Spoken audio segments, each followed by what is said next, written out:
FSN Radio. It's all about what's next. Go to financialsurvivalnetwork.com and sign up for your free weekly newsletter. You'll also get 3 free reports. The Financial Survival Network. It's all about what's next.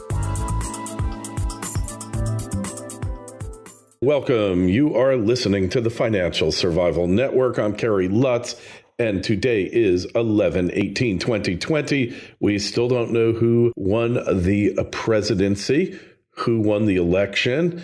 I always said that Trump was going to win, but I never said he was going to get reelected. And we're kind of dealing with the aftermath of that now. Why don't you tell us who you think won? Send us an email to kl@kerrylutz.com. And with us now, we decided to get a numbers guy in here, somebody with a PhD in math, who can further explain the statistical anomalies that took place during this election that made it very unusual, very unique. I'm talking about Dr. Gerard Lameiro. And Gerard, it's great to have you back on the show. So what is the biggest math red flag that we're looking at right now? Well, actually, there's several, so I'm not sure which is the biggest. But let's just go through some of them. The Pew Research Group, they're very well considered, well liked around the country for being reliable in that. They did a study right before the election of the Biden and Trump voters. And believe it or not, the Biden-Trump, I had to turn off my phone there. That's okay. That always happens to me. The Biden-Trump voters said that in 96% of all cases, they would be voting down ballot for the same Senate candidate from that state. Okay, so that means you'd expect the votes to be virtually the same.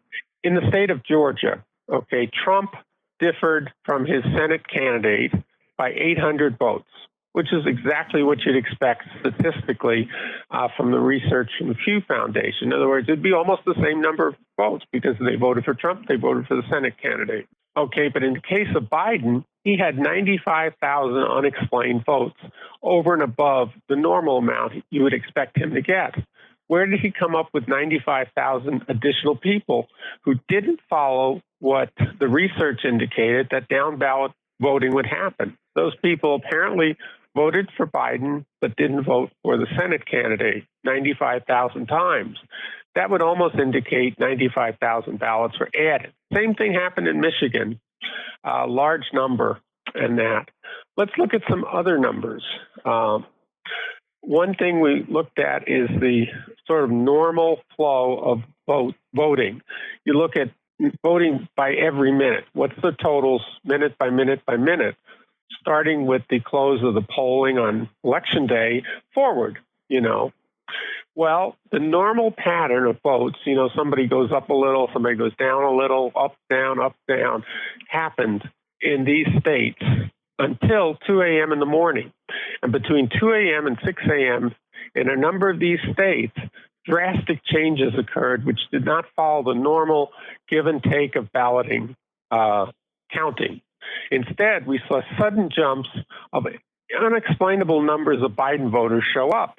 And that coincides with, for example, the affidavit in Detroit area by somebody who was there, a poll watcher, who said that magically at 4 a.m., they said when most people had gone home, but they were still there, 3 different cars pulled up with 61 boxes of ballots, totaling about 130,000 ballots, all of which were marked for Biden, none of which, she said, were marked for Trump. Now, that coincides with the data that's looking minute by minute and sees this sudden surge in a number of states, Georgia, Wisconsin, Michigan, Pennsylvania, et cetera.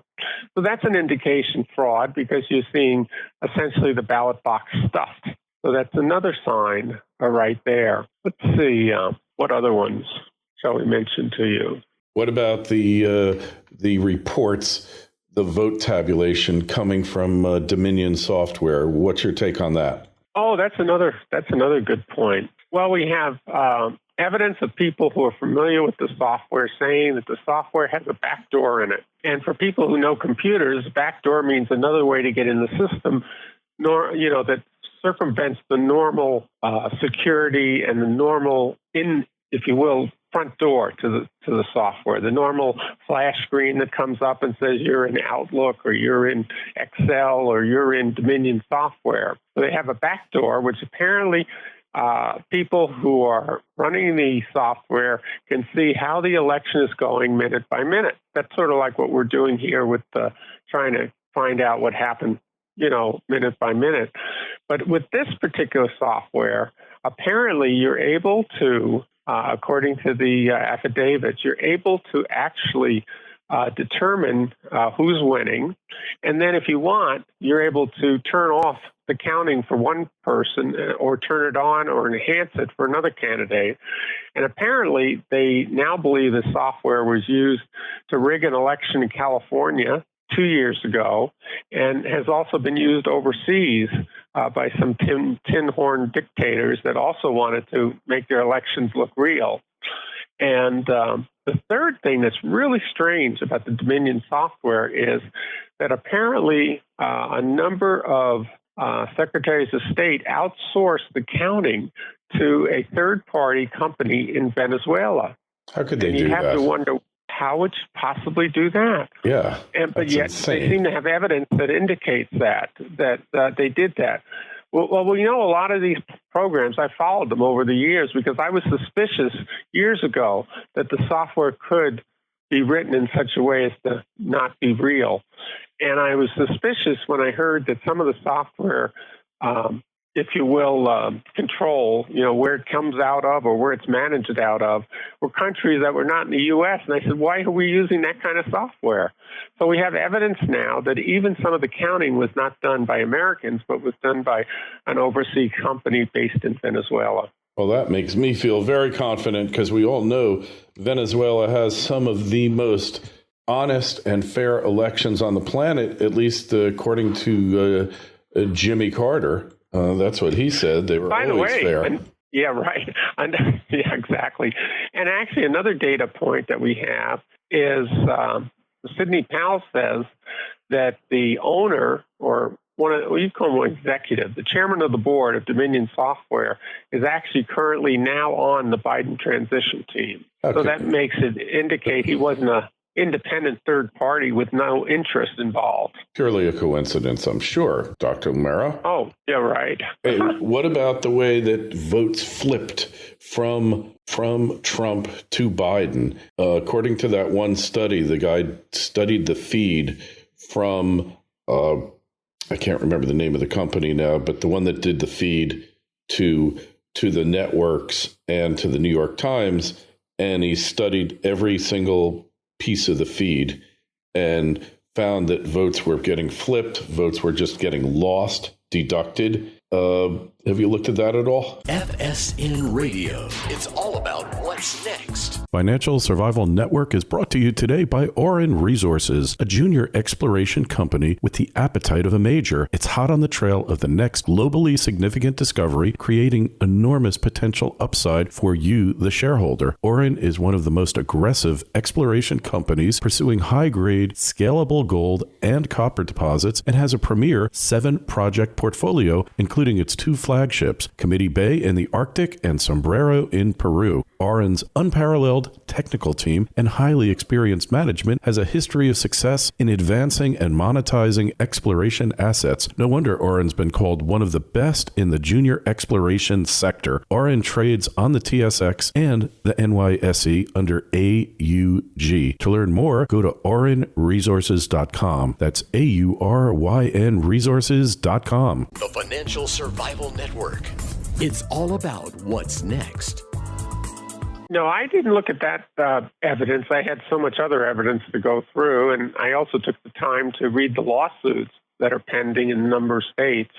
And I would say there's quite a bit of evidence out there that funny things happened, and I think the data that we analyze independently also looks like funny things happened. And I think you're pointing out just another one. There are quite a few different things that look like shenanigans took place. I might also add, too, a big reason I think why Trump is going to win is because of the 14th Amendment to the Constitution, the equal protection clause of the 14th Amendment, where everybody should be treated the same. There's just overwhelming evidence that in these 6 states, people were not treated the same. I'll give you an example. The state of Michigan, a number of Democratic counties would call up prior to the election Democrat votes where the voters had made a mistake. They either didn't have the right address, they didn't have the right signature, they did something else, and they said, your ballot needs to be cured if it's going to be counted. And they allowed the Democrats to come in, cure their ballots, and count them. The same equal treatment was not given to Republican ballots, and they did not allow them to cure the ballots at all. That's an equal protection issue. Another issue, of course, big in Philadelphia has been, and in other places too, the fact that Republican poll watchers were not allowed to see the count. They were walled off, or else in some cases they put 20 feet away where nobody can read a ballot or see what's happening. In some cases, computers were taken away so that the poll watchers couldn't see what was being done to the computers and returned later suddenly with different numbers. And you got to treat everybody's entitled to an election that's fair, where both sides get to view the counting. I mean, part of the problem is you want fair voting, but you also want fair counting, or else what good is the fair voting? And Article 2, Section 1 of the U.S. Constitution says the state legislature has the right and duty to determine how the electors are picked for the Electoral College. And in the state of Pennsylvania, just one example, they set the end of the election day at 8 p.m. as the last time you can take a ballot and vote. And the Supreme Court there, a bunch of elected Democrats, threw out the law and said, no, you can vote past 8 p.m. because of the COVID virus, and you don't have to have the signatures verified, and you don't have to have the dates legible, all sorts of things. And that's an equal protection issue because it's not being fair. And I really think on that alone, hundreds of thousands of votes are going to be tossed. Well, this could very well wind up throwing the whole thing to the House, couldn't it? Well, if it does that, if there are not 270 electoral votes for either candidate, right now I think, let me take a look at the latest here. I've got it right in front of me. I had it. Oh, well, I don't think I do have it in front of me right now. But it's something like 226 electoral votes for Biden, and Trump has 232. Very close. And then 6 states, of course, are outstanding, and that's 79 electoral votes. Let's say neither one gets past this. They're tied up in the court, tied up in litigation, and they don't certify the rest of the electors. It goes to the House. But if it goes to the House, Trump wins 30-20. Because as of now, after the new Congress has been elected, they'll be seated on January 3rd. There are 30 state delegations in the House that are Republican, 20 that are Democrat. And the way it votes, according to the Constitution, amendment, it's actually in the Section 1, Article 2, but also in the 12th Amendment. The way the electors vote in the House is they vote one state, one vote. Right. So all the Democrats in California may swamp the totals for the whole House to the Democratic Party, but it doesn't give them all those people voting for president. They only get one vote in California, the same as Rhode Wyoming Island, everybody gets one. some of the small states, exactly. So Trump would win very easily in the House. Yes, and Dershowitz, the lawyer, Alan Dershowitz, TV fame and that, he has said he believes it's Trump's strategy to go to the House because he's going to win so easily. But what about all the social unrest that's going to inevitably emerge as a result? Well, I think that's the reason why Trump fired the Secretary of Defense last week. Remember, the Secretary of Defense was the one who didn't think federal troops should be available to put down an insurrection. I think Trump is prepared for an insurrection and prepared to use federal troops. He got himself a Secretary of Secretary of Defense acting, who's willing to take orders. He didn't want to deal with a Secretary of State who tries to make decisions for him. Yeah, Secretary of Defense, sure. And totally understand what you're saying there. I think that if the election is in fact decided for Trump, we're going to need those troops in a lot of different places. What was the strategy of this civil unrest? What was the purpose of it, do you think, Gerard? Oh, I think the civil unrest was one purpose, and that is the Democratic Party has counted on the Black American vote for years, and they saw it going away to Trump. Back in the old days, the days of John McCain when he ran for president, John McCain got 4% of the black vote. When Trump ran, he got 8%. But going into the election, he had polls that showed him with a third of all black votes supporting him, and his approval rating among blacks as high as 49%. And we'll have to find the final counts when all the votes are counted that really matter and see what the numbers were. But basically, black voters were leaving the reservation. They were walking away. They were agreeing with Trump. What do we got to lose? Democrats haven't done anything for us. They always take our vote for granted. I think this was an attempt to say, oh, there's terrible racism in the country. Black lives matter.